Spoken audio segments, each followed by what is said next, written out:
আজকে তোমাদের সাথে শেয়ার করব লাউ পাতা বাটা, যেটা খেতে ভীষণই টেস্টি হয় বন্ধুরা। গরম ধোয়া ওঠা ভাতের সাথে এই রকম যদি লাউ পাতা বাটা থাকে আর কিন্তু কিছুই লাগবে না।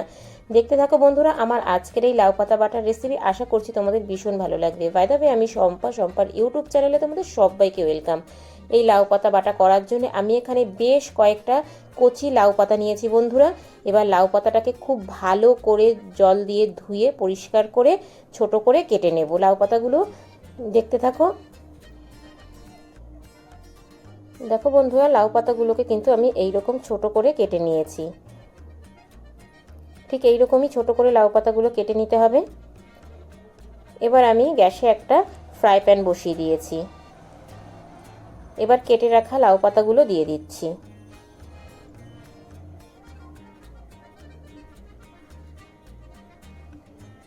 লাউ পাতাটা দেওয়ার পরে আমি দিয়ে দেব অল্প করে জল। জল কিন্তু খুব বেশি দেওয়া যাবে না বন্ধুরা। লাউ পাতাটা একটু আমি সিদ্ধ করে নেব, সিদ্ধর সাথেই কিন্তু জলটা যেন শুকিয়ে যায় সেই পরিমাপে জলটা দিতে হবে। এবার দিয়ে দিচ্ছি আমি পরিমাণ মতো লবণ, 1 চামচ হলুদ গুঁড়ো, আর দিচ্ছি এখানে 6 কোয়া রসুন। রসুনটা যত বেশি দেওয়া যাবে খেতে কিন্তু তত বেশি টেস্ট হয়। দিয়ে দিলাম 4টে কাঁচা লঙ্কা। এবার আমি 5 মিনিটের জন্য ঢেকে দেব। ফিরে আসছি বন্ধুরা 5 মিনিট পরে। দেখো 5 মিনিট পরে পাতাটা কিন্তু একদমই সিদ্ধ হয়ে গেছে আর জলটা কিন্তু অনেকটাই শুকিয়ে গেছে। লাউ পাতা যখনই তোমরা সিদ্ধ করবে তখন ঠিক এই রকমই জল দেবে, যেন পাতার সাথে জলটা টেনে যায়। এইভাবেই যেটুকু জল আছে আমি শুকিয়ে নেব।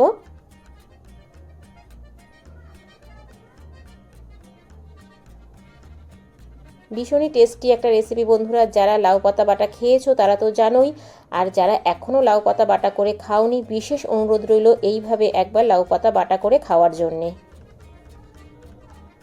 মুখে স্বাদ কিন্তু লেগে থাকবে এইভাবে যদি তোমরা লাউ পাতা বাটা করো। দেখো আমার হয়ে গেছে শাকটা। এবার আমি শাকটা সাইড করে রেখে ঠান্ডা করে নেব। আর এইদিকে গ্যাসে আবারও একটা কড়াই বসিয়ে দিয়েছি, তাতে দিয়ে দিচ্ছি পরিমাণ মতো তেল। তবে লাউ পাতা বাটা করতে কিন্তু বেশি তেল লাগে না বন্ধুরা। এখানে আমি 3 চামচের মতো রিফাইন তেল দিলাম। তাতে দিয়ে দিলাম 4টে শুকনো লঙ্কা। শুকনো লঙ্কাটাকে আমি এবার একটু ভেজে নেব।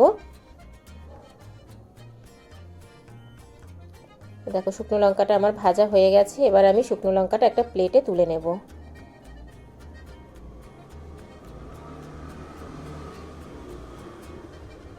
শুকনো লঙ্কাটা প্লেটে তুলে নিলাম।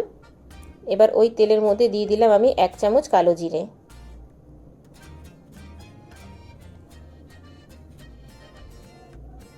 আর দিয়ে দিলাম 8 থেকে 10 কোয়া রসুন কুচি। তবে রসুনটা কিন্তু লম্বা করে আমি কুচিয়ে নিয়েছি বন্ধুরা।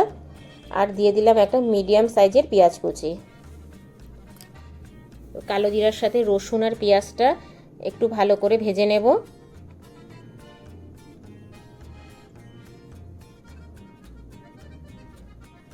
লাউ পাতা বাটাটা এইভাবে করলে এতটা টেস্টি হয় খেতে যে তোমরা বাড়িতে না করে খেলে বুঝতে পারবে না।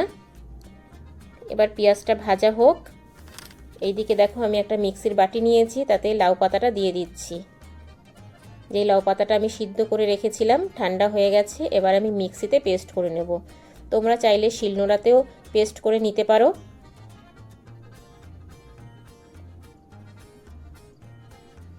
সবটা লাউ পাতা আমি দিয়ে দিলাম।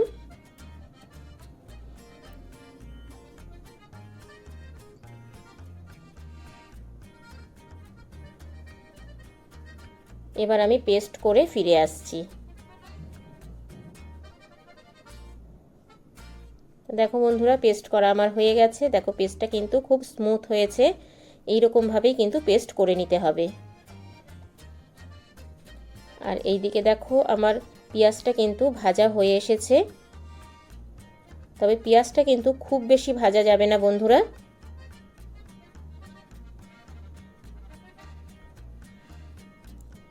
এইভাবে আরও 2 মিনিট পেঁয়াজটা ভাজার পরে আমি এখানে দিয়ে দিচ্ছি 1 চামচ চিলি ফ্লেক্স, আর দিয়ে দিচ্ছি পরিমাণ মতো লবণ। তবে লবণটা তোমরা একটু বুঝে দেবে, কেননা আগে যখন লাউ পাতাটা সিদ্ধ করেছিলাম সেখানে আমি লবণ দিয়েছিলাম, তাই এখানে লবণটা কিন্তু অল্প দিলাম।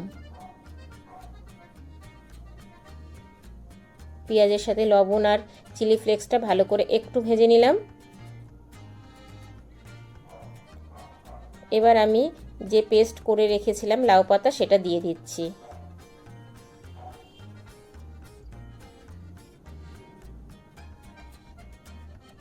তবে লাউ পাতা বাটাটা করার সময় কিন্তু আমি কোনো রকম জল দিইনি বন্ধুরা, যখন মিক্সিতে আমি পেস্ট করেছিলাম জল ছাড়াই কিন্তু পেস্ট করে নিতে হবে।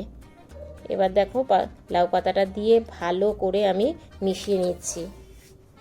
যেটুকু জল আছে লাউ পাতাতে সেটা যেন শুকিয়ে যায়, এইভাবেই আমি কিছুক্ষণ নাড়িয়ে চাড়িয়ে নেব। দেখেই তোমরা বুঝতে পারছো লাউ পাতাটা বাটায় কিন্তু একটু জল আছে, এই জলটা কিন্তু একদমই শুকিয়ে যাবে। গ্যাসের ফ্লেমটা লো টু মিডিয়াম করে এটাকে কিছুক্ষণ রান্না করে নিতে হবে।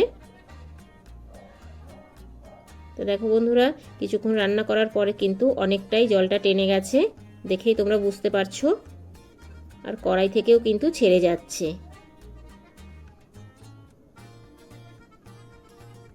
ভীষণই টেস্টি একটা বাটার রেসিপি বন্ধুরা তোমাদের সাথে আজকে শেয়ার করলাম, আর খুব লোভনীয়। একবার হলেও বাড়িতে এইভাবে ট্রাই করবে। এবার আমি যে লঙ্কাটা ভেজে রেখেছিলাম সেইখান থেকে একটা লঙ্কা একটু হাতে করে ভেঙে দিয়ে দিচ্ছি। এই লাউ পাতা বাটাটা কিন্তু একটু ঝালঝালি বেশি ভালো লাগে বন্ধুরা।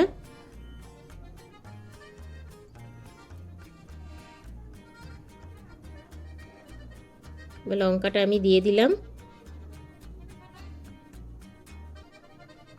এবার ভালো করে আমি আবারও একটু নাড়িয়ে চাড়িয়ে নেব। খুব ভালো করে মিশিয়ে নিচ্ছি। দেখো বন্ধুরা, লাউ পাতাটা কিন্তু একদমই ছেড়ে যাচ্ছে কড়াই থেকে, মানে এটা কিন্তু হয়ে গেছে, দেখেই তোমরা বুঝতে পারছো।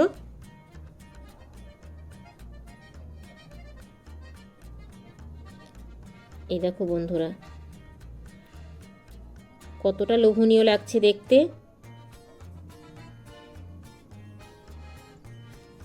এইভাবে নাড়িয়ে চাড়িয়ে এবার আমি একটা প্লেটের মধ্যে নিয়ে নেব। এখানে কিন্তু আমার আর কিছুই লাগবে না, লাউ পাতা বাটা কিন্তু আমার একদম রেডি। দেখো দেখো বন্ধুরা, আমি একটা প্লেটের মধ্যে লাউ পাতাটাকে তুলে নিয়েছি, সাথে শুকনো লঙ্কাটা গার্নিশ করে দিলাম। তা বন্ধুরা, কেমন লাগলো আমার আজকের এই লাউ পাতার recipe?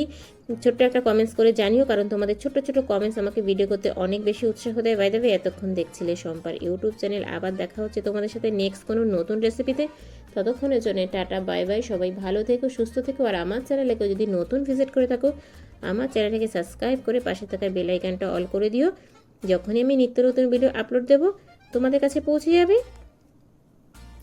Thank you for my video watching.